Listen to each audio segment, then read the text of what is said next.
17-year-old Lepa Radić was publicly hanged from the branch of a tree by the Nazis in January 1943 for shooting at German soldiers. This extraordinarily brave girl had joined the Yugoslav partisans in the fight against their Nazi oppressors in World War II, and taken on the most dangerous assignments.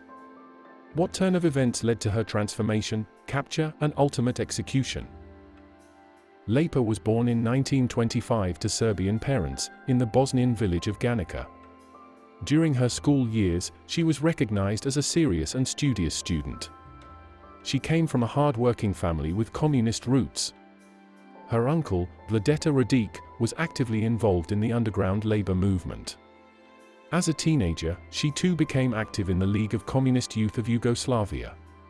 She joined the Yugoslavian Communist Party in early 1941 at only 15. Then came the Nazi invasion in the spring. Her father Svetozar and uncles all joined the partisan movement that same summer. But by November, their activities attracted the unwanted attention of the puppet Usti government. Secret police arrested the entire Radić family, including Lepa and her siblings, and held them at the Stara Gradica prison in Croatia. 2 weeks later, undercover partisans managed to help Lepa and her sister escape. Her father and uncles were executed.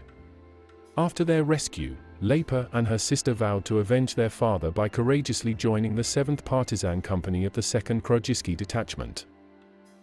Lepa volunteered for one of the most dangerous assignments. She volunteered to serve as a nurse on the front lines, transporting the wounded off the battlefields and helping the vulnerable families to flee the Axis power. She participated in every major combat operation in her area. Her ability to connect with other young people quickly proved to be useful for the partisans. She became a field activist and later promoted to political leader, traveling to villages to recruit new partisans amongst the youths. In February 1943, Lepa Radić was captured while organizing a rescue of 150 women and children seeking refuge from the Axis. She attempted to give them time to escape by firing at the attacking Nazi SS forces with a barrage of rifle fire. She fired all the ammunition at the advancing Nazis. Once her weapon was exhausted, the Germans stormed forward and captured her. For 2 years, she fought Nazi oppression until her brave actions caught up with her. After they caught her, the Germans sentenced Radić to death by hanging. First, the Germans kept her in isolation and tortured her relentlessly in an attempt to extract information about the partisans. Over the course of 3 days leading up to her execution, she refused to give any information about her comrades both then and in the moments just before her execution. On February 8, 1943, Lepa Radić was brought outside to a hastily constructed gallows.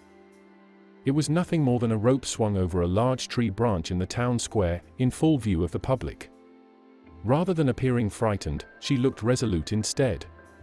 As they placed the rope noose around her neck, she passionately cried out to the crowd of Yugoslavs and German soldiers, "Long live the communists and the partisans! Fight, people, for your freedom! Do not surrender! I will be killed, but there are those who will avenge me."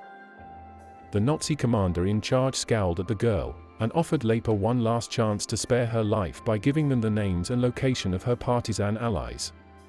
Instead, she shouted a second time, "I am not a traitor of my people.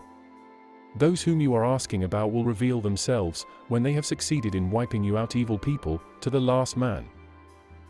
She was then publicly hanged from the branch of a tree, in Bosnia on the 8th of February 1943, for shooting at German soldiers.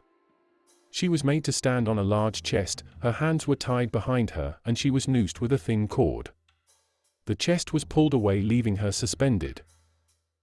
The Nazi officer later reported on her execution, "The bandit girl, hanging in Bosanska Krupa, has shown unprecedented resistance." In truth, she had intimidated her enemy by showing them a 17-year-old partisan girl having no fear of death. The legacy of Lepa Radić lived on. No matter if she made the ultimate sacrifice, her death would be avenged, leading to ultimate victory against the Nazis 2 years later. After World War II ended, the Yugoslavian communists under Tito became the country's ruling party. As a result, they recognized the Yugoslavian partisans as one of the most effective guerrilla armies in the entire war. In 1951, Lepa Radique posthumously received the National Order of the People's Hero Award, the nation's second highest military honor. She was the youngest person ever to receive the award. The courage and bravery of this amazing 17-year-old girl continues to inspire those who stand up to the forces of tyranny and fascism. Her heroism is still remembered and admired throughout the Balkans and Eastern Europe to this day.